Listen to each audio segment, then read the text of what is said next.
Hello friends, आज हम बात करने वाले हैं वेरासिटी की।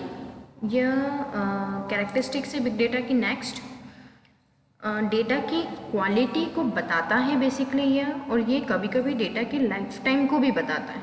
और बिग डेटा को ऑपरेशनल बनाने के लिए वेरासिटी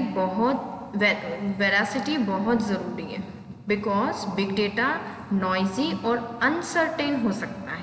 साथ ही साथ इसमें कुछ एबनॉर्मलिटीज़ भी होती है। अगर डेटा करेक्ट नहीं है तो उसकी कोई वैल्यू नहीं होगी, और डेटा एनालिटिक्स में इसे जंक कहा जाता है बेसिकली। ठीक है।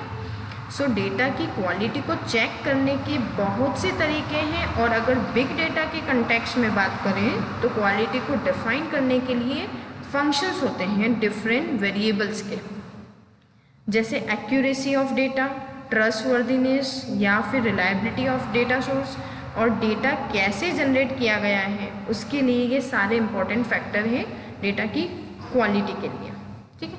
अब इसको एक एग्जाम्पल से समझते हैं। सबसे पहले हमारे पास एंटरप्राइज डेटा था, ठीक है।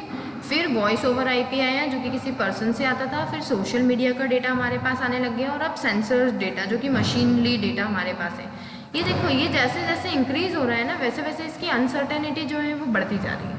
ठीक है। डेटा जो है वो इंक्रीज तो हो रहा है, मगर इनका जो इंक्रीजिंग रेट है, जैसे हमको मशीन से जो डेटा मिलता है वो तो सबसे ज़्यादा अनसर्टेन है। सोशल मीडिया से जो डेटा मिलता है वो उससे थोड़ा कम अनसर्टेन है, बट वॉइस ओवर आईपी और एंटरप्राइज के इक्विवेलेंट अनसर्टेनिटी है इसके पास। ठीक है। तो हम जैसे जैसे आगे आगे वैरायटी पे बढ़ते हैं, वेरासिटी पे बढ़ते हैं, जो कि हमको क्या बताता है, उसकी क्वालिटी बताता है, उसके अकॉर्डिंग इसकी अनसर्टेनिटी बढ़ रही है। तो हमको वैरायटी बढ़ाना है, वॉल्यूम भी बढ़ रहा है, बट उसकी अनसर्टेनिटी का भी ध्यान रखना, और उस अनसर्टेनिटी पे काम करने के लिए ही हम वेरासिटी पढ़ते हैं। ठीक है।